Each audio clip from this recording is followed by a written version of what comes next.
मैं कुमार रामदास फिर मुख्य परीक्षा सीरीज में आया हूँ। चैनल को लाइक और सब्सक्राइब जरूर करें। तो इससे पूर्व क्लास में 1857 के विद्रोह के प्रभाव की चर्चा कर रहे थे। अब उसी कड़ी में आगे चलते हैं।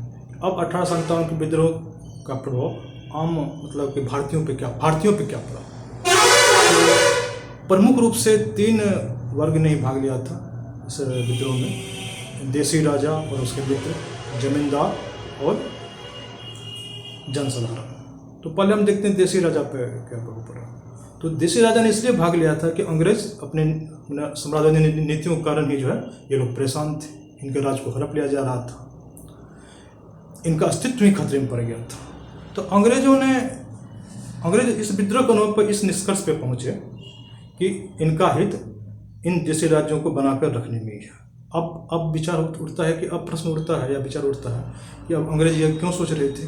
उन्होंने विद्रोह के दौरान देखा कि जिस राजा ने विद्रोह में भाग लिया था, देशी राजा, उसका जनता ने समर्थन किया था, और जिस देशी राजा ने विद्रोह में भाग नहीं लिया था वो जिसने अंग्रेजों का समर्थन किया था, तो वो विद्रोह को रोकने में इन्हीं देशी राजाओं के समर्थन से अंग्रेज विद्रोह को रोकने में सफल भी हुए।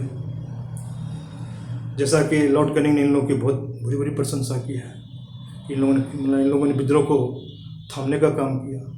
तो इसी पृष्ठभूमि में जो ये अंग्रेजों ने फैसला लिया, ये पॉइंट है कि अक्टूबर 1858 में महारानी विक्टोरिया द्वारा जारी किए गए घोषणा पत्र में यह कहा गया कि ब्रिटिश सरकार रियासतों को साम्राज्य में नहीं मिलेगी और पहले से चले आ रहे समझौतों का सम्मान करेगी।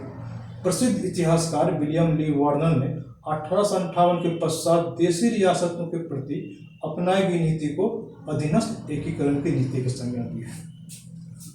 गोद लेने की प्रथा को जारी कर दिया गया।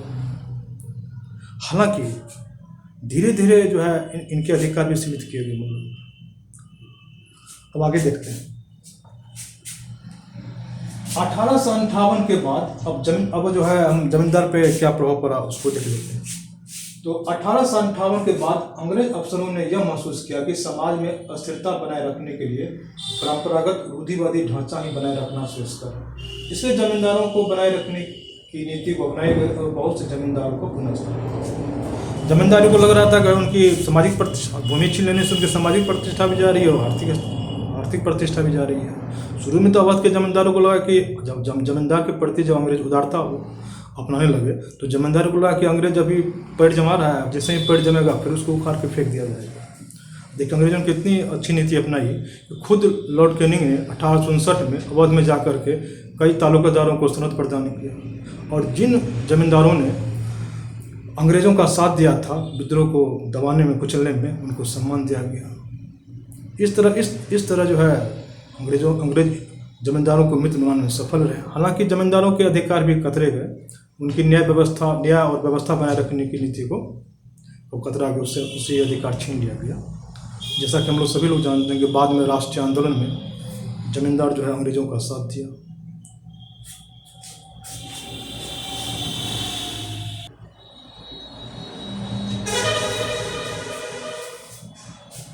अब हम आते हैं जनसाधारण पर, इसका क्या प्रभाव पड़ा। ठीक है, तो पहला पॉइंट है जो जनसाधारण को मुख्य शिकायत यह थी कि उनकी आर्थिक स्थिति उत्तरोत्तर खराब हो रही थी, जो दूर नहीं हो सकती थी। तो सबसे बड़ा वजह था कि अंग्रेज अपने हित में शासन कर रहा था, उनको अपने आर्थिक हितों से मतलब था। भारत की जनता की खुशहाली से कोई मतलब नहीं था, और औपनिवेशिक शासन में दूर भी नहीं हो सकती थी। इसलिए इस पर कोई खास इम्पैक्ट नहीं दिखता है। अब अगला है कि 1858 के बाद सामाजिक रीति रिवाजों में दखल देने की नीति का भी त्याग कर दिया गया, क्योंकि अंग्रेज 1857 विद्रोह को धार्मिक कारण मानते थे। उनको लग रहा था कि हम जो सामाजिक रीति रिवाज में दखल दे रहे हैं, जिससे परंपरावादी हिंदू मुसलमानों में जो है एक असंतोष फैल रहा कि हमारे धर्म और संस्कृति पर हमला हो रहा है। ये वही वजह है जो ये 1858 के बाद सामाजिक रीति रिवाजों में दखल देने की नीति का भी त्याग कर दिया गया। ईसाई धर्म को भी छूट नहीं दी गई इसके बाद धर्म प्रचार करने की।